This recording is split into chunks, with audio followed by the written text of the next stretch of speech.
वो integration management वो हम स्टार्ट करते हैं। स्टूडेंट हमने बेसिकली जो अपनी कोर्स आउटलाइन के अकॉर्डिंगली जो है वो चीज़ें देखी, जिसमें लास्ट लेक्चर के अंदर हमने स्कोप मैनेजमेंट के बारे में पढ़ा था कि स्कोप मैनेजमेंट किस तरह से की जाती है। तो यहाँ स्कोप जो है वो सबसे पहले हमने डिफाइन किया कि स्कोप आपका कोई भी प्रोजेक्ट है या आप कोई भी प्रोजेक्ट डेवलप करना चाह रहे हैं, बनाना चाह रहे हैं, तो सबसे पहले आपको उसकी बाउंड्रीज, उसकी लिमिटेशंस का पता होना चाहिए कि कौन कौन सी आपके यूज़र की रिक्वायरमेंट हैं और उसके अकॉर्डिंगली क्या आप उसके रिसोर्सेज जो हैं वो अवेलेबल हैं कि उस प्रोजेक्ट को बनाने के लिए, और क्या वो आप जो है वो सॉफ्टवेयर पे उसको इम्प्लीमेंट भी कर सकते हैं या नहीं कर सकते। तो आपने बाउंड्रीज और स्कोप डिफाइन करना होता है, ठीक है। तो उसकी फिर मैनेजमेंट में हमने देखा कि आपने स्कोप की स्टेटमेंट में क्या क्या चीज़ें इंक्लूड करनी है। जब भी आपने जो है किसी भी प्रोजेक्ट का स्कोप बनाना है, उसके डेफिनेशंस में क्या क्या चीज़ें इंक्लूड करनी, डिस्क्रिप्शन बयान करनी है। तो आज का जो लेक्चर है ये हमारा प्रोजेक्ट इंटीग्रेशन मैनेजमेंट का है कि जब आप कोई भी प्रोजेक्ट बनाते हैं तो आपने देखा था कि जब आपके पास कोई प्रोजेक्ट आता है, कोई सॉफ्टवेयर आपके पास आता है, आपने उसको बनाना है, आईटी का प्रोजेक्ट आता है, तो आप सबसे पहले क्या काम करते हैं कि आप उस जो प्रोजेक्ट है उसकी रिक्वायरमेंट गैदरिंग जब आप कर लेते हैं यूज़र से कि क्या क्या चीज़ें इंक्लूड होनी चाहिए इस प्रोजेक्ट के अंदर। तो फिर स्टूडेंट आपने सेकंड फेज़ आपका प्लानिंग का होता है कि आपने प्लानिंग करनी होती है बेसिकली कि हमने इस प्रोजेक्ट को डेवलप किस तरह से करना है, मेरे हमारे टीम मेंबर्स मैंने कौन कौन से सिलेक्ट करने हैं, ठीक है, और रिसोर्सेज कौन कौन से इसके लिए यूज़ होंगे। तो ड्यूरिंग प्लानिंग ही आपने अपना एक प्रोसेस सेलेक्ट करना होता है, सॉफ्टवेयर की डेवलपमेंट का प्रोसेस। तो सॉफ्टवेयर डेवलपमेंट का जो आप प्रोसेस सेलेक्ट करते हैं वो डिफरेंट आपके टाइप हैं, जैसे कि वाटरफॉल का मॉडल, डिफरेंट टाइप्स के जो मॉडल्स हम यूज़ करते हैं। वाटरफॉल का मॉडल है, इंटीग्रेशन जो है वो इंक्रीमेंटल मॉडल है, ठीक है। तो डिफरेंट जो आपके जो मॉडल्स हैं उनमें से फिर एक मॉडल सेट करते हैं। तो हर एक मॉडल में क्या होता है कि आपके पूरे जो प्रोजेक्ट हैं उसकी एक्टिविटीज़ को, उसके जो वर्किंग है, उसके जो मॉड्यूल्स हैं, उसको हमने डीकम्पोज किया होता है सब मॉड्यूल्स में। उसकी जो है वो डिफरेंट पार्टीशंस की होती है। एक कंप्लीट बड़े प्रोजेक्ट को हमने डीकम्पोज किया होता है उसके स्मॉलेस्ट माइलस्टोन्स के अंदर या उसके ऑब्जेक्टिव्स के अंदर। तो वो फिर उन माइलस्टोन्स के ऊपर हम वर्क कर रहे होते हैं, उनको जब हम अचीव कर लेते हैं तो फिर उसकी इंटीग्रेशन करते हैं। तो कंप्लीट एक प्रोजेक्ट इंटीग्रेशन मैनेजमेंट किस तरह से की जाती है, एक प्रोजेक्ट की इंटीग्रेशन करने की जो मैनेजमेंट है वो किस तरह से की जाती है, वो आज हमने स्टडी करना है। तो ये आपके कोर्स ऑफलाइन के 3 या 4 टॉपिक हैं। तो हम कोशिश करेंगे कि हमने चूँकि कोर्स कवर करना है अपनी जो कोर्स आउटलाइन का मिनट से पहले पहले, तो जितना हो सका आज हम आज के लेक्चर में इससे कवर करेंगे प्रोजेक्ट इंटीग्रेशन मैनेजमेंट। तो इस प्रोजेक्ट इंटीग्रेशन मैनेजमेंट में हमने सर पढ़ना क्या है। आज जी जी स्टूडेंट, प्रोजेक्ट इंटीग्रेशन मैनेजमेंट के अंदर आपने पढ़ना क्या है, क्या क्या चीज़ें इंक्लूड होती हैं। सबसे पहले स्टूडेंट आपने जो है प्रोजेक्ट मैनेजमेंट जब अपनी करनी है तो डेवलपिंग अ प्रोजेक्ट चार्टर, आपने एक पूरा चार्ट बनाना है, चार्टर जो है पूरे अपने प्रोजेक्ट का बनाना है, ठीक है। सेकंड फिर developing a preliminary object project scope statement, फिर आपने सेकंड आपने प्रोजेक्ट की एक प्रिलिमिनरी जो है वो स्कोप की जो स्टेटमेंट है वो लिखनी होती है। आपने एक चार्टर बनाया फर्स्ट, फिर आपने स्कोप की एक स्टेटमेंट डिफाइन की। चार्टर में जो है वो आप कंप्लीट डिस्क्रिप्शन बेसिकली बता रहे होते हैं कि हमारा जो प्रोजेक्ट है इसके अंदर कौन कौन से मॉड्यूल्स हैं, उनके आपस में लिंक्स क्या हैं, क्या रिलेशनशिप है उनके दरमियान में, किस तरह से वर्किंग हो रही होगी, उसको डायग्रामेटिकली जो हम शो कर रहे होते हैं। तो हम वन बाय वन इसको एक्सप्लेन भी करेंगे। तो इस प्रोजेक्ट इंटीग्रेशन में जो मेन चीज़ें आपने पढ़नी है वो क्या क्या चीज़ें। एक तो first developing a project charter, second project scope की स्टेटमेंट की डेवलपिंग, फिर developing a project management plan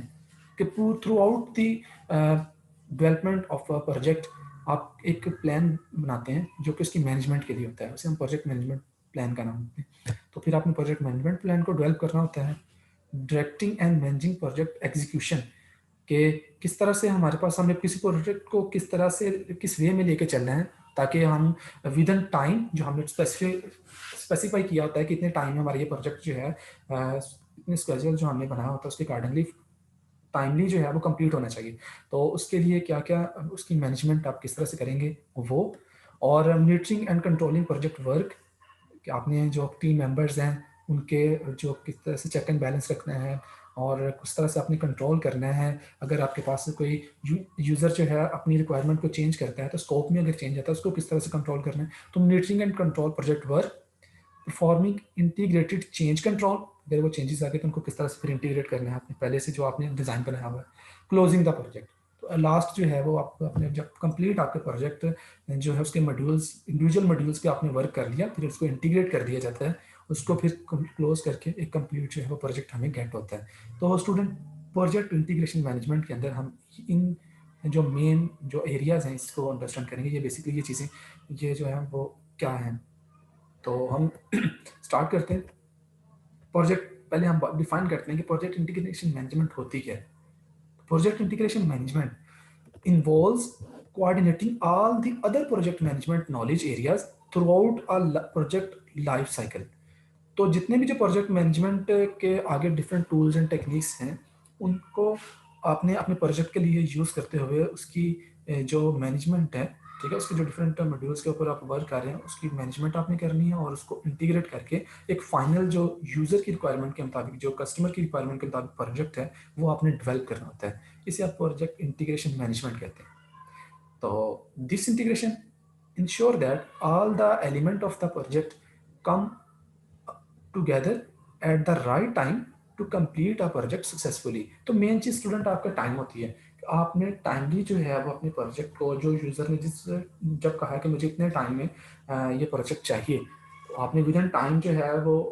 अपना टाइम स्केड्यूल इस तरह से करना है, अपने रिसोर्सेज को मैनेज इस तरह से करना है, उसको इंटीग्रेट इस तरह से करना है कि विद इन टाइम जो है वो आप अपना प्रोजेक्ट को डेवलप करके कस्टमर को जो है वो हैंड ओवर करें। तो इंटीग्रेशन ये इंश्योर कर रही होती है कि जब आपने इंटीग्रेशन में ही आपने बेसिकली पूरा उसका आपने देखा था कि इंटीग्रेशन में ही हम पूरे प्रोजेक्ट मैनेजमेंट का प्लान बना रहे थे, तो इसमें ही स्कोप स्टेटमेंट डिफाइन कर रहे थे। तो इसके अंदर ही प्रोजेक्ट इंटीग्रेशन मैनेजमेंट में हम इंश्योर करवा लेते हैं कि हमारा जो प्रोजेक्ट है वो टाइमली कंप्लीट हो जाएगा, सक्सेसफुली जो है वो कंप्लीट होगा। तो हम जो इसके डिफरेंट हमने देखा था इसके जो है वो एक्टिविटीज़ हैं प्रोजेक्ट इंटीग्रेशन मैनेजमेंट की, वो कौन कौन सी हैं। सबसे पहले developing the project charter, sorry, developing the project charter, working with the stakeholders to create the document that formally authorize a project, the charter। उसे हम अब देखें प्रोजेक्ट चार्टर क्या है। कह रहे हैं कि बेसिकली आपके पास एक डॉक्यूमेंट, आपने एक ऑथराइज उस प्रोजेक्ट की ऑथराइजेशन के लिए एक डॉक्यूमेंट आपने बनाना है, ठीक है, उसके ऊपर एग्रीमेंट लेना है। जब देखिए कोई भी अगर प्रोजेक्ट आपने बनाना है तो फर्स्ट ऑफ ऑल आपने यूजर से जब रिक्वायरमेंट गैदर कर दी, आपने स्कोप डिफाइन कर दिया, आपने बता दिया कि भाई जब हम आपको प्रोडक्ट बना के दे रहे हैं उसकी ये बाउंड्रीज हैं, ये लिमिटेशन है, ये उसके ऑब्जेक्टिव्स हैं, ये उसके जो फंक्शनैलिटीज़ हैं वो आपने उसको बता दिया। फिर उसके बाद आपने उससे एक कॉन्ट्रैक्ट लेना होता है यूज़र से, उसके कस्टमर से अपने से, कि भाई हम क्या आप एग्रीड है, हम ये प्रोजेक्ट इतने में आपको बना के देंगे। उसकी कॉस्ट एस्टिमेशन भी आपने की होती है, आपने टाइम भी एस्टिमेट किया होता है, तो टाइम स्केजुलिंग भी आपने की होती है। तो नेक्स्ट कमिंग टॉपिक्स में हम लेक्चर्स में हम देखेंगे टाइम की मैनेजमेंट किस तरह से की जाती है। तो टाइम की मैनेजमेंट भी आपने की होती है आप, ठीक है। तो आपने फिर जो आपका स्टैक होल्डर है या फिर जो आपका कस्टमर है जिन्होंने इस प्रोजेक्ट को यूज़ करने हैं उससे फिर एक कॉन्ट्रैक्ट असाइन करवाया जाता है। तो उस बेस पे फिर आप अपना प्रोजेक्ट जो है वो स्टार्ट कर देते हैं। तो अगर तो उस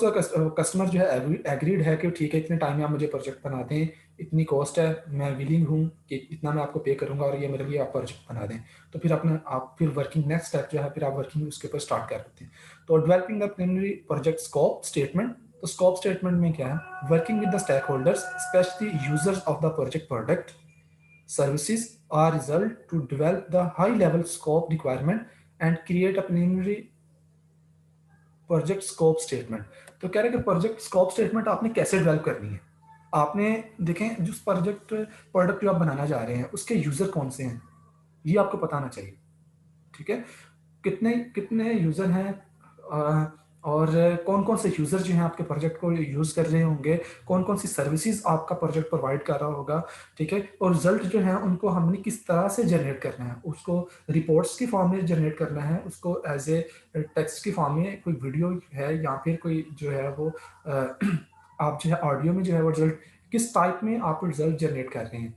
ठीक है, और इनपुट आप कौन सी देंगे, उसकी फंक्शनैलिटी किस तरह से होगी, ये सब कुछ आपने डिटेल अपने प्रोजेक्ट के बारे में जो आप बताते हैं वो आपकी प्रोजेक्ट स्कोप स्टेटमेंट होती है। यह सेकंड स्टेप आपका इंटीग्रेशन मैनेजमेंट जब करनी है। तो developing develop the project charter, second फिर आपने develop the primary project scope statement, third जो है स्टूडेंट वो आपका developing the project management plan. तो इसमें क्या चीज़ें इंक्लूड आप करेंगे, coordinating all planning efforts to create a consistent coherent document the project management plan. तो अब बेसिकली इस तरह से है कि जो आपने प्लान किया होता है, प्लानिंग जो है स्टूडेंट आपका सेकंड फेज होता है आपके प्रोजेक्ट प्रोसेस का। फर्स्ट फेज जो है वो आपका रिक्वायरमेंट गैदरिंग का होता है, सेकंड फेज स्टूडेंट आपका प्रोजेक्ट प्लानिंग का होता है। तो प्लानिंग में ही बेसिकली हम स्कोप डिफाइन कर देते हैं, प्लानिंग के अंदर ही हम जो है वो टाइम की स्केड्यूलिंग कर रहे होते हैं, कॉस्ट एस्टिमेशन भी हम प्लानिंग के अंदर ही कर रहे होते हैं। तो जितनी भी प्लानिंग की जो एफर्ट्स होती हैं उसको आपने डॉक्यूमेंट करना होता है। प्लानिंग की एफर्ट्स मैंने आपको बता दी कौन कौन सी होंगी, कि आपने जो है वो स्कोप की स्टेटमेंट जो है वो डिफाइन तो आपने कर ली, फिर उसके बाद आपने मेन चीज़ जो है उसकी कॉस्ट एस्टिमेशन होती है। कॉस्ट एस्टिमेशन स्टूडेंट कॉस्ट में आपके रिसोर्सेज जो हैं वो ह्यूमन रिसोर्सेज और हार्डवेयर सॉफ्टवेयर जो रिसोर्सेज हैं वो भी इंक्लूड हो रहे होते हैं। ठीक है, इसके अलावा आपके रीयूजेबल का कोई कंपोनेंट हैं उनको भी आपने देखना होता है कि आया इस टाइप का प्रोजेक्ट हम पहले से बना चुके होंगे। अगर तो आप उस टाइप का प्रोजेक्ट पहले से बना चुके होंगे तो आप उन्हीं कंपोनेंट्स को दोबारा यूज कर रहे होंगे जो जिससे आपकी कॉस्ट जो है वो मिनिमाइज हो जाएगी। तो ये जितनी भी जो आपने एफर्ट्स की हैं प्लानिंग के दौरान, तो ये जो एफर्ट्स हैं इनको आपने एक कंसिस्टेंट कोहेरेंट डॉक्यूमेंट आपने बनाना है जिसे हम प्रोजेक्ट मैनेजमेंट प्लान कहते हैं। स्टूडेंट, ये आपने अंडरस्टैंडिंग की प्रोजेक्ट मैनेजमेंट प्लान के अंदर हमने क्या क्या चीज़ें इंक्लूड करनी है, अपनी कॉस्ट एस्टिमेशन भी इसके अंदर, ठीक है, अपनी जो स्केजुलिंग है वो भी, अपनी टीम मेंबर जो आपने इस प्रोजेक्ट के लिए सिलेक्ट करना है यानी कि ह्यूमन रिसोर्स मैनेजमेंट जो आपने करनी है वो भी इसी के अंदर, सॉफ्टवेयर हार्डवेयर की जो मैनेजमेंट है वो भी, यानी इस प्रोजेक्ट को बनाने के लिए हमें कौन कौन से सॉफ्टवेयर रिक्वायर्ड है, कौन कौन सा हार्डवेयर हमें रिक्वायर्ड है, वो भी आपने जो है वो प्रोजेक्ट मैनेजमेंट प्लान के अंदर ही बताना होता है। स्टूडेंट, आपने ये गेट कर लिया जो थर्ड पॉइंट है प्रोजेक्ट मैनेजमेंट प्लान। तो हमने तीन चीज़ें भी देखी, प्रोजेक्ट चार्टर है फर्स्ट, सेकंड आपकी प्रोजेक्ट स्कोप स्टेटमेंट होती है, थर्ड जो है वो प्रोजेक्ट मैनेजमेंट प्लान होता है। ओके, नेक्स्ट काम आपका क्या है, track and manage project execution. अब जब आपने प्लान बना लिया, ठीक है, तो प्लान बना लिया, अब आपने देख लिया कि हम इस तरह से वर्किंग करेंगे, इतने डेज में वर्किंग करेंगे, ये बंदा ये काम करेगा, ठीक है, आपने टीम मेंबर सब कुछ सिलेक्ट कर लिया है, प्लानिंग आपने कर ली, फिर आप जो है एक्चुअल वर्किंग स्टार्ट कर देते हैं अपने प्रोजेक्ट के ऊपर। आप जो जो टीम मेंबर्स आपने सेलेक्ट किए होते हैं उनको टास्क असाइन कर देते हैं कि आप ये इस टास्क पे ये बंदा काम करेगा, इस टास्क पे ये बंदा काम करेगा। तो फिर जो इसे हम कहते हैं डायरेक्टिंग, किसको, ये आपका प्रोजेक्ट मैनेजर कर रहा होता है, या आपका जो टीम लीडर होता है वो बेसिकली ये काम कर रहा होता है कि उसने टीम जितने भी जो टीम मेंबर्स हैं उनको डायरेक्शन देनी होती है कि आपने ये काम करना है, ये टूल्स को यूज़ करते हुए आप ये काम करेंगे, आप ये काम करेंगे, अपने टीम मेंबर्स उसमें टास्क असाइन कर सकते हैं। तो जो टास्क असाइन किए उसने उसको फिर चेक एंड बैलेंस भी उसने करना होता है, उसको मैनेज भी करना होता है कि क्या वो विदन जो हमने स्केड्यूल बनाया है उसी टाइम के अंदर जो हमारे जो टीम मेंबर्स हैं वो वर्क कर रहे हैं प्रोजेक्ट के ऊपर, और हमें जो हमने ऑब्जेक्टिव से सिलेक्ट किए हुए हैं क्या वो माइलस्टोन्स हमें अचीव हो रहे हैं। तो ये direct and management project execution में हम ये चीज़ कर रहे होते हैं, carrying out the project management plan by performing the activities include in it, कि जो एक्टिविटीज़ हमने प्लान में डिसाइड की होती हैं उन एक्टिविटीज़ को फिर हम जो है वो प्रोसीड कर रहे होते हैं, उनको फिर जो है वो कैरी आउट कर रहे होते हैं। तो स्टूडेंट ये आपका नेक्स्ट स्टेप हो गया, जब आप प्रोजेक्ट बना रहे हैं तो फिर आपने जो है प्रोजेक्ट एग्जीक्यूशन करनी है। फिर monitor and control the project work, overseeing the project work to meet the performance objective of the project. तो स्टूडेंट ये जब आप ऑब्वियसली जब आप प्रोजेक्ट की एग्जीक्यूशन आपने कर रहे हैं तो फिर आपने इसको मॉनिटर भी करना है और कंट्रोल भी करना है। मीन के लेट्स सपोज अगर किसी जो है वो पर्टिकुलर आपके टीम मेंबर से कहीं पर वो स्टक हो गया है, उसको नहीं अंडरस्टैंडिंग हो रही कि आगे मैं फर्दर इसको किस तरह से प्रोसीड करूँ, इसकी वर्किंग किस तरह से हो, तो आपने उसको जो है वो बेसिकली डिफरेंट उसके सॉल्यूशन जो हैं वो भी प्रपोज जो उसको गाइड करने की आप इस तरह से करें, इस तरह से करें। तो ये जो मॉनिटरिंग करनी होती है और फिर आपने कंट्रोल करना था प्रोजेक्ट वर्क को, कंप्लीट जो प्रोजेक्ट वर्क होता है, तो ये आपका नेक्स्ट स्टेप होता है कि आप जब अपने प्रोजेक्ट आपने एग्जीक्यूशन कर रहे हैं तो फिर आपने साथ साथ उसकी मॉनिटरिंग और कंट्रोल भी करना होता है। Perform integration change control.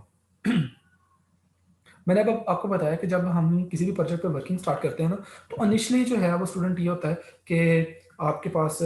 जो रिक्वायरमेंट आप यूज़र से गेट करते हैं ना, तो वो आपको फुली तौर पर एड्रेस नहीं कर पाता तमाम की तमाम रिक्वायरमेंट्स, ठीक है, क्योंकि उसे भी नहीं पता होता कि मेरा प्रोजेक्ट किस तरह से वर्क करेगा, क्योंकि ये इन फ्यूचर प्रोजेक्ट आपने बनाना है। अभी प्रोजेक्ट बना नहीं है तो उससे पहले आप रिक्वायरमेंट उसकी गैदर जब आप करते हैं, तो जब आप फुली एड्रेस रिक्वायरमेंट नहीं होती तो ऐसा होता है कि with the passage of time जो आपका यूजर है या आपका जो कस्टमर है वो फिर जो है वो रिक्वायरमेंट में चेंजिंग लेके आता है, जिससे स्कोप में चेंजिंग आती है आपके प्रोजेक्ट की। तो जो रिक्वायरमेंट में चेंजिंग वगैरह आई हैं, फिर उसको आपने उन जो चेंजेस हैं उसको आपने अपने स्कोप के अंदर भी इंटीग्रेट करना है, उसको प्रोजेक्ट की एक्टिविटीज़ के अंदर भी इंटीग्रेट करना है, ताकि हम यूज़र ने जो चेंज किया है रिक्वायरमेंट के अंदर उसको फिर हम उसके अकॉर्डिंगली अपने प्रोजेक्ट को आगे रन कर सकें। तो परफॉर्मिंग इंटीग्रेटेड चेंज कंट्रोल में coordinating changes that effect the projects deliverables and organisational process assets. तो कह रहा है कि आपके पास जितने भी जो चेंजेस वगैरह आ रहे होते हैं प्रोजेक्ट डिलीवरेबल्स में, तो वो स्टूडेंट ऑर्गेनाइजेशन जो हमारे एसेट्स होते हैं उनके साथ से जो है हमारे आपके जो बजट है उसको भी इफेक्ट कर रहे होते हैं। तो आपने जब भी चेंज वगैरह करना होता है तो उसके अकॉर्डिंगली फिर आपने देखना होता है कि हमें इस चेंज करने के लिए कितनी एफर्ट रिक्वायर्ड है, उतनी फिर आप जो है और फिर उसके लिए कस्टमर से फिर ये डिमांड करते हैं कि हमें अगर आप ये चेंज करवाना चाह रहे हैं अपने प्रोजेक्ट के अंदर तो उसके लिए हमें इतना एक्स्ट्रा आपको ये पे करना पड़ेगा। तो जितने भी जो चेंज वगैरह होते हैं उनको भी कंट्रोल किया जाता है इंटीग्रेशन मैनेजमेंट के अंदर। फिर लास्ट है क्लोज द प्रोजेक्ट, यानी कि finalising all project activities to formally close the project, कि जब आपने आपने जो सारी एक्टिविटीज़ कर ली, आपने जो चेंजिंग वगैरह थी वो भी इंक्लूड कर ली, और तमाम के तमाम जो भी आपका प्रोजेक्ट के डिफरेंट आपने मॉड्यूल्स बनाए हुए थे इंडिविजुअल मॉड्यूल्स के ऊपर वर्किंग होगी, वो माइलस्टोन्स आपने अचीव कर लिए, उनको फिर आपने इंटीग्रेट करके एक जो अपना प्रोजेक्ट आप बना रहे थे उसको आपने क्लोज करना है। ये कंप्लीट स्टूडेंट एक का लाइफ साइकिल बताया गया है प्रोजेक्ट इंटीग्रेशन मैनेजमेंट प्रोसेस का, कि आपने किस तरह से जो है बेसिकली स्टार्ट करना है अपने प्रोजेक्ट को और कौन कौन सी एक्टिविटीज़ परफॉर्म करते हुए अपने प्रोजेक्ट को क्लोज करना है इंटीग्रेट करते हुए। स्टूडेंट कोई कन्फ्यूजन तो नहीं, कोई पॉइंट अगर आपको नहीं समझ लगा आप पूछ सकते हैं, सर हमें ये रिपीट कर दें, ये कंफ्यूज किया हमें या इसकी अंडरस्टैंडिंग नहीं हो सकी हमें। सर आप इसको समराइज करके बता दें सारे को। ओके, हमने बात की थी कि प्रोजेक्ट इंटीग्रेशन मैनेजमेंट के अंदर हमने कौन कौन सी एक्टिविटीज़ जो हैं वो परफॉर्म करनी थी, प्रोसेस कौन कौन से होते हैं। तो सबसे फर्स्ट वन हमारा डेवलपिंग द प्रोजेक्ट चार्टर है। तो हमने एक ऑथराइज डॉक्यूमेंट जो है वो बेसिकली बनाना होता है प्रोजेक्ट चार्टर के अंदर। हमने एक ऑथराइज डॉक्यूमेंट बिल्ड करना होता है जिसके ऊपर हम एग्रीमेंट लेते हैं अपने कस्टमर के साथ, कस्टमर से, कि क्या हम आप ये जो प्रोजेक्ट आप हमसे बनाना चाह रहे हैं, हमने जो आपको इसके स्कोप डिफाइन किए, इसके ऑब्जेक्टिव्स बताए हैं आपके रिक्वायरमेंट के मुताबिक, अगर तो आप एग्रीड हैं अपने बजट के लिए और अपने जो है वो टाइम के लिए, तो हम ये प्रोजेक्ट जो है वो हम असाइन कर दें, हम इसके ऊपर वर्किंग स्टार्ट करते हैं। ये आपका डेवलपिंग द प्रोजेक्ट चार्टर है, फर्स्ट जो है। सेकेंड, फिर आपने अपने प्रोजेक्ट की स्टेटमेंट जो है वो स्कोप स्टेटमेंट जो है वो आपने बतानी होती है। उसके अंदर आपने जितनी भी जो आपके प्रोडक्ट सॉफ्टवेयर जो प्रोडक्ट है उसके यूज़र्स कौन कौन से हैं, ठीक है, एंड यूज़र जिन्होंने इस प्रोजेक्ट को यूज़ करना है, वो सर्विसेज कौन कौन सी आपका प्रोडक्ट प्रोवाइड करेगा वो आपने बताना है, ठीक है। और जैसे लेट्स सपोज कि आप एक कॉलेज मैनेजमेंट का अगर आप एक प्रोजेक्ट बना रहे हैं तो उसके स्कोप स्टेटमेंट में फिर आप बता रहे हैं कि इसके जो यूज़र्स हैं वो आपके स्टूडेंट्स भी हैं, आपकी मैनेजमेंट भी है, आपका स्टाफ भी है, ठीक है। तो इस तरह से आपने यूज़र्स जो हैं वो भी डिफाइन करने होते हैं, उनकी जो एक्टिविटीज़ हैं वो भी डिफाइन करनी होती हैं। और फिर आपने अपने जो सॉफ्टवेयर प्रोडक्ट उसके रिजल्ट्स के बारे में बताना होता है कि हमारा जो सॉफ्टवेयर प्रोडक्ट है ये आउटपुट क्या क्या करेगा। इनके स्टूडेंट को उनके जो आपके पास स्टूडेंट का जो लॉगिन है उसके अंदर उनकी अटेंडेंस होगी, उसके अंदर जो है वो उनके जो प्रीवियस जो सेमेस्टर्स हैं उनका रिकॉर्ड होगा, ठीक है, उनके असाइनमेंट्स पड़े होंगे। यानी कि ये इस तरह से अगर टीचर है तो उसकी अपनी जो रिजल्ट्स होंगे पोस्ट मॉड्यूल के अंदर डिफरेंट पड़े, मैनेजमेंट के अपने हैं। तो जो सॉफ्टवेयर प्रोजेक्ट स्कोप है उसमें आपने स्टूडेंट आपने सर्विसेज बतानी है, अपनी प्रोडक्ट की सर्विसेज कौन सी वो प्रोवाइड कर रहा है, कौन कौन से रिजल्ट्स जो हैं वो जनरेट करेगा आपका प्रोडक्ट जो है, और किस फॉर्म में करेगा, सिंपल टेक्स्ट की फॉर्म में करेगा, कोई रिपोर्ट्स या टेबल्स बना रहा है, ठीक है। तो ये आपने बताने होते हैं। और इसके अलावा आपने सॉफ्टवेयर पर जो आपका स्कोप होता है उसके अंदर फंक्शनैलिटी कंप्लीट आपने डिफाइन करनी होती है कि हमारे जो प्रोजेक्ट की फंक्शनैलिटी क्या है, ये किस तरह से वर्क करेगा। प्रोजेक्ट स्कोप डिफाइन करने के बाद, इसको डेवलप करने के बाद आपका प्रोजेक्ट मैनेजमेंट प्लान होता है। आपने कंप्लीट जो प्लानिंग एफर्ट्स हैं, प्लानिंग एफर्ट्स मीन आपकी जो टाइम स्केजुलिंग आपने की है, आपने जो स्कोप की आपने जो स्कोप की मैनेजमेंट की है, स्कोप स्टेटमेंट से आपने स्कोप की जो मैनेजमेंट की है प्लानिंग के अंदर, और फिर कुछ ह्यूमन रिसोर्स की जो आपने प्लानिंग की है, हार्डवेयर सॉफ्टवेयर की आपने प्लानिंग की है, उन सब की जो प्लानिंग एफर्ट है जिसमें टाइम स्केजुलिंग मेन है और एक कॉस्ट स्केजुलिंग मेन है, ये जो है आपने टाइम एस्टिमेशन और कॉस्ट एस्टिमेशन, तो यह जो आपने प्लानिंग में करते हैं इनको फिर आपने एक कंसिस्टेंट एक कोहेरेंट डॉक्यूमेंट के ऊपर जो है वो लिखना होता है, जिसे आप प्रोजेक्ट मैनेजमेंट प्लान कहते हैं कि हमारा जो है कंप्लीट प्लान ये हम इतने बेस में इतने जो है वो बजट के अंदर ये प्रोजेक्ट डेवलप करेंगे। तो प्रोजेक्ट मैनेजमेंट प्लान आपका ये होगा। और फिर उसके बाद स्टूडेंट आपने जब प्रोजेक्ट मैनेजमेंट प्लान आपका हो गया, फिर आपने एक्चुअल वर्किंग जो है वो स्टार्ट करनी है। तो उसके लिए आपने डायरेक्शन प्रोवाइड करनी है, ठीक है। अपनी मैनेजमेंट प्लान के अकॉर्डिंगली जो एक्टिविटीज़ हैं वो असाइन करनी होती हैं अपनी डेवलपमेंट टीम को, अपनी टीम्स को, टीम के मेंबर्स को, और फिर उनको जो है मैनेज करना होता है एक्टिविटीज़ को। ये प्रोजेक्ट मैनेजर का काम होता है, या टीम लीडर जो है वो टीम लीडर का काम आपका मॉनिटरिंग जो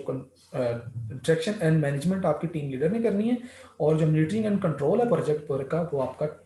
प्रोजेक्ट मैनेजर कर रहा होता है, ठीक है। तो प्रोजेक्ट मैनेजर ने जो है वो पूरा मॉनिटर करना है ओवरऑल द प्रोजेक्ट की जितनी जो एक्टिविटीज़ हैं उनको, और उनके जो और चेक करना है साथ साथ कि हमारे जो ऑब्जेक्टिव्स हैं वो अचीव हो रहे हैं। इंडिविजुअल जो हमने डिज़ाइन किए थे इस प्रोजेक्ट के लिए, उसको अगर कुछ चेंज वगैरह है तो उसको कंट्रोल भी करना है, क्योंकि एक स्पेसिफिक जो हमने डायरेक्शंस हमने डिसाइड की थी उसी डायरेक्शन में हमारा प्रोजेक्ट चल रहा है या नहीं चल रहा। फिर प्रोजेक्ट इंटीग्रेशन चेंज कंट्रोल है कि लेट्स सपोज अगर यूज़र की ड्यूरिंग डेवलपमेंट जो है वो यूज़र को चेंजिंग कह देता है कि मुझे इस तरह की बेसिकली ये प्रोजेक्ट नहीं, मेरा प्रोजेक्ट इस तरह से वर्क करना चाहिए। तो अगर वो उसने चेंजिंग कह रही रिक्वायरमेंट, तो ऑब्वियसली उससे आपकी जो स्कोप है वो भी इफेक्ट होगा, स्कोप की स्टेटमेंट भी चेंज होगी, क्योंकि चेंजिंग रिक्वायरमेंट के मुताबिक ही आपने स्कोप डिफाइन करना होता है। तो स्कोप में अगर कोई चेंज आया है तो आपके प्रोजेक्ट में टोटली ओवरऑल चेंज आएगा। तो उस चेंज को किस तरह से कंट्रोल करना है, किस तरह से इंटीग्रेट करना है अपने प्रोजेक्ट के अंदर जो आप डेवलप कर रहे हैं, उस वो उसकी परफॉर्मेंस उसको हम परफॉर्म कर रहे थे इंटीग्रेशन मैनेजमेंट के अंदर ही। फिर लास्ट वन जब आपने कंप्लीट चेंजिंग वगैरह अगर जो थे यूज़र की वो भी उनको भी एड्रेस कर लिया, और उसके अकॉर्डिंगली आपने जो एक्टिविटीज़ हैं जो आपने मॉड्यूल्स थे उनके ऑब्जेक्टिव्स अचीव कर लिए, तो आप इंडिविजुअल जो मॉड्यूल्स थे उनको फिर आप कंक्वायर करते हैं, उनको कंबाइन करते हुए जो प्रोजेक्ट है उसकी इंटीग्रेट करके जो फाइनल आपकी जो सॉफ्टवेयर प्रोडक्ट था उसको अचीव करते हैं। तो इसे हम क्लोज ऑफ द प्रोजेक्ट का नाम देते हैं। तो ये कंप्लीट स्टूडेंट एक प्रोजेक्ट इंटीग्रेशन मैनेजमेंट प्रोसेस उसने डिफाइन किया है। इस तरह से चीज़ें होती हैं हमारे पास। तो हम इसको स्टूडेंट अब इंडिविजुअली जो है इसके अंदर किस तरह से वर्क कर रहा था, कि आपने प्रोजेक्ट जब स्टार्ट करना है, स्टार्ट से लेकर प्रोजेक्ट फिनिश तक, क्लोजिंग तक, कौन कौन सी एक्टिविटीज़ होती हैं, कैसे वो हम एक्शन परफॉर्म कर रहे होते हैं, उसको एक यहाँ पर आप देख रहे हैं कि डाटा फ्लो जो डायग्राम इसके अंदर जो है वो आपको बताएगा किस तरह से आपके पास वर्किंग हो रही होती है। तो सबसे पहले स्टूडेंट आपने यहाँ पर आप देख रहे हैं कि इनिशिएट जब आपने करना है, स्टार्टिंग जो है इनिशिएट आपने करना है, तो आपका प्रोसेस क्या है कि डेवलपिंग प्रोजेक्ट चार्टर, आउटपुट क्या है project charter, process developing primary project scope statement, और आपको आपने ये प्रोसेस है उसके अकॉर्डिंगली आपको एक जब प्रोसेस करेंगे तो उससे आपको एक स्कोप स्टेटमेंट मिल रही होगी। ये इनिशिएटिंग में आप इनिशियल जब आपने प्रोजेक्ट को करते हैं, स्टार्टअप जब आप प्रोजेक्ट करते हैं तो उसमें आपने दो काम कर रहे होते हैं, एक उसका चार्टर इनके एग्रीमेंट असाइनमेंट जो है उससे, और दूसरा जो है वो आपने स्कोप की स्टेटमेंट जो है वो गेट करनी होती है, इसको आपने डेवलप करना होता है प्रोजेक्ट इंटीग्रेशन मैनेजमेंट की। ये इनिशियल फेज है। फिर आपकी प्लानिंग स्टार्ट होती है। प्लानिंग में आपने डेवलपमेंट प्रोजेक्ट मैनेजमेंट प्लान जो है वो बनाना होता है, इसकी प्रोसेस बताएगा, उसकी आउटपुट बताइए कि आपको प्रोजेक्ट मैनेजमेंट प्लान आपको मिलेगा। प्लानिंग करने के बाद आपका एग्जीक्यूटिंग होता है। एग्जीक्यूटिंग का मतलब यह है कि जो आपने प्लान किया उसके अकॉर्डिंगली फिर आप वर्क स्टार्ट कर देते हैं। तो प्रोसेस आपका यह है कि exact and manage project execution. Output आपको क्या मिलेगी, डिलीवरेबल्स मिलेंगे, रिक्वेस्टेड चेंजेस जो हैं वो, वर्क परफॉर्मेंस इंफॉर्मेशन मिलेगी, implementation change request, corrective actions जो से आपने करेक्टिव एक्शन अप्लाई करने हैं वो, और प्रिवेंटिव एक्शंस हैं कि कौन कौन से एक्शन जो हैं वो आपने आपने प्रिवेंट करने हैं during program software project execution. तो फिर डिफेक्ट रिपेयर, अगर कोई डिफेक्ट वगैरह अगर आया था तो उसको हम रिपेयर किस तरह से करेंगे। तो ये direct and management project execution के अंदर ये उसने बताया कि ये चीज़ें हमें करनी होती हैं, ये हमारी आउटपुट होती है इस प्रोसेस से। मॉनिटर एंड कंट्रोलिंग है कि जब प्रोसेस हमारा monitor and control project work है, आउटपुट आपको क्या मिलेगी जब आप मॉनिटरिंग और कंट्रोल करते हैं, तो recommended corrective and preventive actions, कौन कौन से एक्शन जो हैं वो आपके रिकमेंडेड जो एक्शंस आपने परफॉर्म करने हैं, आपने किसी भी प्रोजेक्ट के अंदर लेट्स सपोज अगर कोई चेंज आ गया तो उसको किस तरह से करना है, वो forecasts, recommended defect, repairs, request changes कि कौन कौन सी रिक्वेस्ट आई हैं और चेंज के लिए कौन कौन सी रिक्वेस्ट वगैरह आई हैं वो भी। तो ये सारी आपकी आउटपुट जो हैं ये monitor and control project work से हैं। तो इंटीग्रेशन चेंज कंट्रोल भी यानी कि ये आपका ये जो फेज़ है जिसके अंदर मॉनिटरिंग एंड कंट्रोलिंग है, इसके अंदर monitor and control project work और इन जो आपके पास चेंजिंग वगैरह आई हैं उनको बाद में इंटीग्रेट करना। Approve and reject change request, ये कौन कौन सी रिक्वेस्ट ऐसी हैं जिनको आप अपने वाकई ही प्रोजेक्ट में इंप्लीमेंट कर सकते हैं यूज़र की रिक्वायरमेंट, क्योंकि हर एक जो रिक्वायरमेंट होती है, याद रखिए कि कुछ रिक्वायरमेंट आपके लिए सॉफ्टवेयर और हार्डवेयर ही जो है वो एप्लीकेबल नहीं होती, उसको आप इम्प्लीमेंट नहीं कर सकते। तो आप उसका फिर अल्टरनेटिव आपने देखना होता है कि उसको किसी और डिफरेंट वे में हम क्या पॉसिबल है कि हम उसको उस वे में अगर कर रहे हैं तो हम जो है वो फुलफिल कर सकें यूज़र की जो नीड है। तो approved and reject change request, ये आपको आउटपुट इसकी मिलेगी। Approved corrective and preventive actions, कि आपने फिर यहाँ पर जो भी एक्शन जो हैं जो कि आपने करेक्शन के लिए किए हैं और उसको जो एक्शन आपने जो है वो अपने प्रोजेक्ट को जो फेल होने से बचाने के लिए करने हैं, उसको अप्रूव जो है वो आपको मिलता है as a output. Approved and validation defect repairs, कि आप अगर डिफेक्ट वगैरह आते हैं तो उसको फिर हम किस तरह से जो वैलिडेट करना है, ठीक है, यानी कि जो आपके डिफेक्ट आ गए हैं उनको हमने रिपेयर किस तरह से करना है वो इसके अंदर इंक्लूड हो रहा होगा। फिर deliverables update to the project management plan and scope statement, तो स्टूडेंट जो चेंज वगैरह आता है उसको उसके लिहाज से फिर हम मैनेजमेंट प्लान को अपडेट कर रहे होते हैं, साथ में स्कोप स्टेटमेंट को भी अपडेट कर रहे होते हैं। ये आपका मीटिंग एंड कंट्रोलिंग के अंदर ये वर्क होता है। लास्ट जो क्लोजिंग है उसका प्रोसेस हमारा क्लोजिंग है, क्लोज प्रोजेक्ट और आउटपुट आपको फाइनल प्रोडक्ट मिलेगा, सर्विस मिलेगी, रिजल्ट मिलेंगे, administrative and contract clear procedures, update to the organisation process assets. तो ये स्टूडेंट चीज़ें हैं जब आपने और जब आपने प्रोजेक्ट आपको ना क्लोज करना है तो फिर वहाँ पर आपने जो अपने ऑर्गेनाइजेशन के प्रोसेस के एसेट्स हैं उनको भी अपडेट कर लेना है कि इतना इतना बजट हमारा यूज़ हुआ, वो कंप्लीट आपने डिस्क्रिप्शन जो है वो अपने जो एक प्रोजेक्ट ऑर्गेनाइजेशन प्रोसेस के एसेट्स आपने डॉक्यूमेंट बनाया होता है उसके अंदर जो है वो इंक्लूड कर लेते हैं। तो ये देखें प्रोजेक्ट के स्टार्ट से लेकर प्रोजेक्ट के फिनिश तक हम किस तरह से जो है इनिशिएटिंग किस तरह से करते हैं, प्लानिंग, एग्जीक्यूटिंग, मॉनिटरिंग, कंट्रोलिंग और उसको क्लोजिंग जो है, क्लोजिंग में तमाम की तमाम जो एक्टिविटीज़ आपने एक्शन परफॉर्म किए थे उसको इंटीग्रेट करके जो है वो कंप्लीट आपने एक जो प्रोजेक्ट है वो आपने गेट करना होता है। तो स्टूडेंट ये आपकी कंप्लीट उसने कहने के एब्स्ट्रैक्ट लेवल की डिस्क्रिप्शन जो है वो बताइए कि प्रोजेक्ट इंटीग्रेशन मैनेजमेंट समरी, कि इसके अंदर आपके प्रोजेक्ट जो आप इंटीग्रेशन मैनेजमेंट कर रहे होते हैं उसमें एक्चुअल आपका वर्क क्या होता है, किस तरह से आप जो है अपने प्रोजेक्ट को इनिशिएट करते हैं और कैसे जो है उसके डिफरेंट आपने इंटीग्रेशन उसके डिफरेंट जो मॉड्यूल्स हैं उनको आपस में जो रिक्वेस्ट चेंज वगैरह आई उसको मॉनिटर करते हुए प्रोजेक्ट की मॉनिटरिंग और कंट्रोलिंग करते हुए अपने प्रोजेक्ट को क्लोज करना है। तो स्टार्ट से एंडिंग तक कंप्लीट जो ये मैनेजमेंट है ये प्रोजेक्ट इंटीग्रेशन मैनेजमेंट है। जिस स्टूडेंट कोई कंफ्यूजन हो, आपको समझ ना लगी हो, आइडिया हो गया कि बेसिकली हमारी प्रोजेक्ट इंटीग्रेशन मैनेजमेंट में वर्क किस तरह से हो रहा है।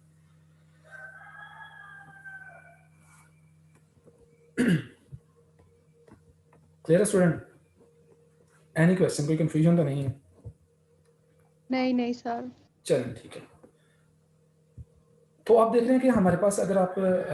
ये जो हमने स्टार्ट किया ना आईटी प्रोजेक्ट मैनेजमेंट है स्टूडेंट, ये कोर्स में इस तरह से है कि आपके पास अगर आपने बेसिस जो हैं वो एक सिस्टमैटिक वे से स्टडीज की स्टार्ट की है।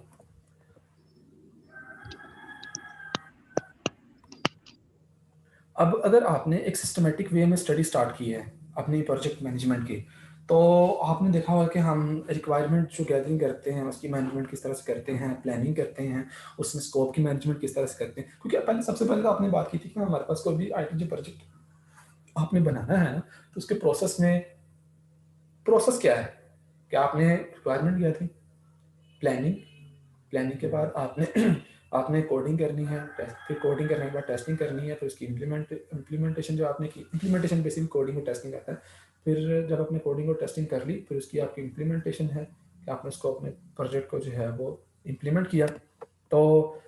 फिर उसके बाद स्टूडेंट आपने देखा कि जब हम इम्प्लीमेंट करते हैं तो फिर उसमें यूज़र से फीडबैक लेते हैं कि कोई चेंजिंग वगैरह तो नहीं, क्योंकि with the passage of time उसमें चेंजिंग वगैरह, जब हम उसको रन टाइम रियल टाइम में हम उसको यूज़ कर रहे होते हैं तो उसमें चेंजिंग वगैरह भी आती हैं, तो उसको भी फिर मैनेज करना होता है। तो स्टूडेंट आपने देखा कि थ्रू आउट प्रोजेक्ट जब हमारा बन रहा होता है तो उसकी जो डिफरेंट एक्टिविटीज़ हैं उनको किस तरह से मॉनिटर किया जाता है, किस तरह से उनको जो है वो आपने प्लानिंग करनी है उनकी, और इवेंचुअली जब आप उनके ऊपर वर्किंग कर लेते हैं तो उसके बाद उसको आपस में इंटीग्रेट करते हैं तमाम की तमाम एक्टिविटीज़ जो आपने परफॉर्म की होती हैं। तो ये ही आपकी प्रोजेक्ट इंटीग्रेशन मैनेजमेंट होती है कि आपने प्रोजेक्ट लाइफ साइकिल के लिए जो डिफरेंट एक्शन परफॉर्म किए हैं, अपने डिफरेंट जो आपने डीकम्पोजिशन की थी, अपने जो भी आपका प्रोजेक्ट था उसको आपने डीकम्पोज करके इसके स्मॉल स्मॉल जो कंपोनेंट बनाए, उन कंपोनेंट पे इंडिविजुअल आपने वर्क किया, ठीक है। और इंडिविजुअल वर्क किया करने के बाद जो उससे हमें माइलस्टोन्स अचीव हुए या जो उसके सॉल्यूशंस थे उनको फिर कंबाइन करके एक टोटल प्रोजेक्ट आपका जो है वो यूज़र की रिक्वायरमेंट के मुताबिक सक्सेसफुली जो है वो कंप्लीट हो जाता है। तो ये कंप्लीट आपके स्टूडेंट पे सॉफ्ट प्रोजेक्ट इंटीग्रेशन मैनेजमेंट होती है।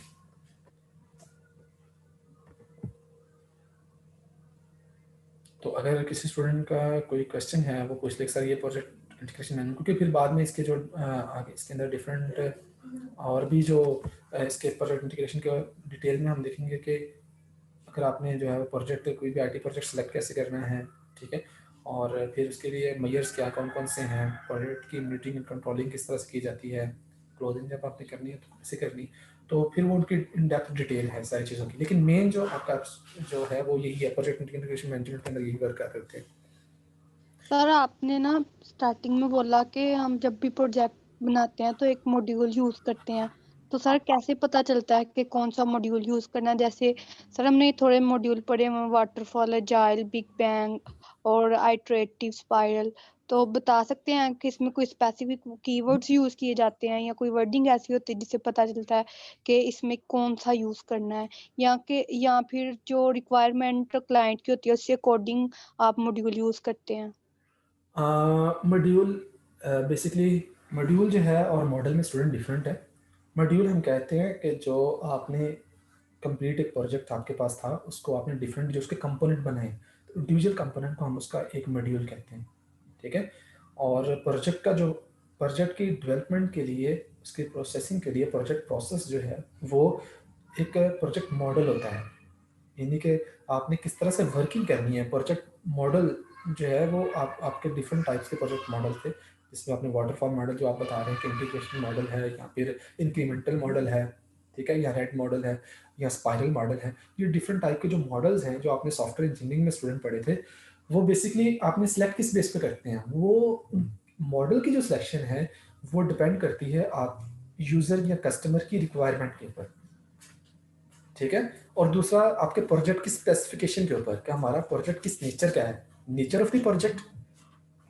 सेकंड। और फर्स्ट जो प्रायोरिटी है वो आपकी यूज़र की रिक्वायरमेंट है, यूज़र की रिक्वायरमेंट या नीड क्या है। क्योंकि यूज़र जो है, अगर लेट्स सपोज कि यूज़र जो है वो रिक्वायर करता है कि मुझे जो है वो आप जो जो मॉड्यूल बना रहे हैं बनाएं, उसको जो है वो आपने साथ साथ मुझे जो है उसकी जो जो आप मॉड्यूल्स बनाएं मुझे साथ साथ उसकी जो है वो आपने इनपुट आप उसका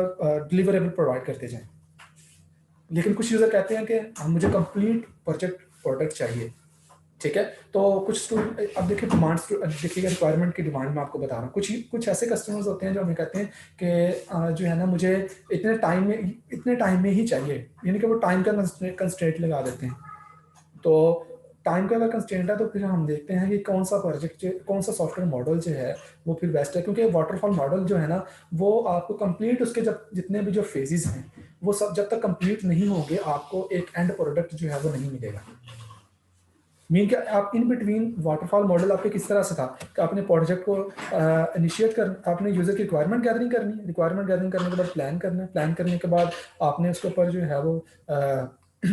प्लान किया मेरे पास डिज़ाइनिंग की, डिज़ाइन करने के बाद आपने इसके ऊपर इम्प्लीमेंटेशन की, कोडिंग की, टेस्टिंग की, इम्प्लीमेंटेशन की, और आपका प्रोजेक्ट फिर कंप्लीट होगा। जब तक कंप्लीट नहीं होगा, आप इन बिटवीन उस जो मॉडल के किसी भी जो फेज़ है उसके अंदर प्रोजेक्ट जो है उसको यूज़ नहीं कर सकते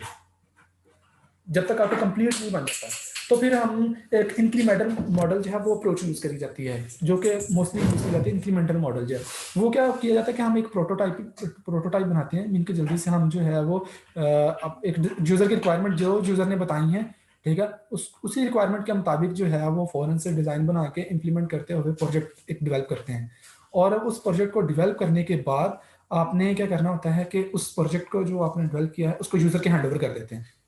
यूज़र उसको यूज़ करता है, उसमें जो उसको चेंजिंग नज़र आती हैं या जो उसको कहता है कि मुझे ये प्रोजेक्ट इस तरह से ये वर्क करना चाहिए, इसमें मुझे ये चेंज करके दें। आप फिर उससे लेते हैं, उसको फिर जो है यूज़र से फीडबैक लेने के बाद उसको अपडेट करते हैं यूज़र की रिक्वायरमेंट के मुताबिक प्रोजेक्ट को, और फिर दोबारा से यूज़र को देते हैं। इसे हम कहते हैं इंक्रीमेंटल अप्रोच। तो हमारी जो अप्रोच होती है मोस्टली स्टूडेंट, वो इंक्रीमेंटल हमारी अप्रोच होती है जितने भी जो हम आईटी प्रोजेक्ट बना रहे होते हैं, कि आप अपना यूज़र से रिक्वायरमेंट गैदर करते हैं, जो रिक्वायरमेंट उसने प्रोवाइड की है उसके अकॉर्डिंगली प्रोजेक्ट के ऊपर वर्क करके उसको हैंड ओवर कर दिया। उसने फिर जो है वो आपको फीडबैक दिया कि मुझे ये चेंजिंग चाहिए। आप उसको फिर इन्हांस करते हैं, उसको प्रोजेक्ट को जो है जो उसने चेंजिंग बताई है उसको मॉनिटर करने के बाद उसको इम्प्लीमेंट करने के बाद उन चेंजेस को दोबारा से जो है वो अपना सॉफ्टवेयर प्रोडक्ट उसके कस्टमर के हैंड ओवर करते हैं। तो इस तरह से बट आपकी सर ये तो वाटरफॉल मॉडल का डिसएडवांटेज है कि उसमें फ्लेक्सिबिलिटी नहीं होती है, आप उसमें चेंजिंग नहीं कर सकते दोबारा जब एक दफ़ा बना लिया। जी, तो इसलिए वो ऐसा है ना, क्योंकि उसमें अगर आपने चेंजिंग करनी है तो दोबारा से स्टार्ट से हमें सब कुछ करना पड़ता है, वाटरफॉल मॉडल। तो वाटरफॉल मॉडल स्टूडेंट जो बेसिक मॉडल था, सबसे स्टार्ट पे जो मॉडल आपको फर्स्ट मॉडल दिया गया था, उस वो जस्ट ना आपको अंडरस्टैंडिंग करवाने के लिए था कि आपने जब कोई भी प्रोजेक्ट बनाते हैं, तो आपने प्रोजेक्ट जब कोई भी बनाना तो उसको एक सिस्टमैटिक वे में किस तरह से हम प्रोजेक्ट जो है वो बनाते हैं।